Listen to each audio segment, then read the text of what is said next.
osjetim duha ljubavi, duha istine i duha pravednosti.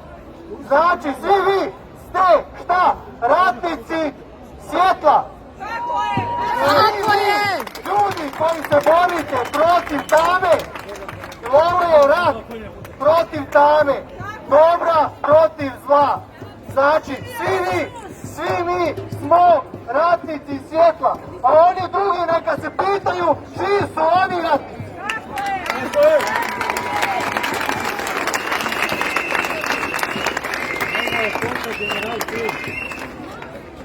Bože, čuvaj Hrvatsku i blagoslovi sve nas, naše obitelji, blagoslovi hrvatsku policiju, hrvatsku vojsku, blagoslovi Bože medicinsko osoblje, posebno onih 35% koji su se cijepili, da im Bog da zdravlja i pameti da ne prime treću dozu, četvrtu i petu.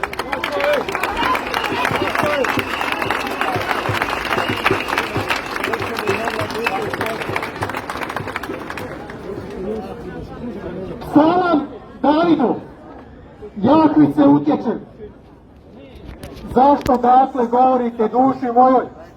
Odleti u goru kao ptica. Gle, bezbožnici već luk napeše, za tetivu strijelu zapeše, da iz potaje ustrijele pravednika. Kad su temelji uzduljani, što da učini pravednik?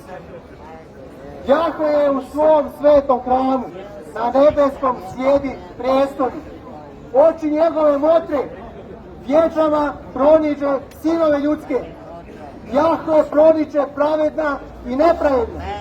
I zna dušom mrzi silnika. Na grešnike će izliti žerovo i sumpor, vjetar ovjeni, bit će dio njije sudbine. Pravedan je Jahve, pravednost ljubi, čestiti će gledat lice njegovu. Pravedni će biti pred Jahvom. Salam Davidov 11.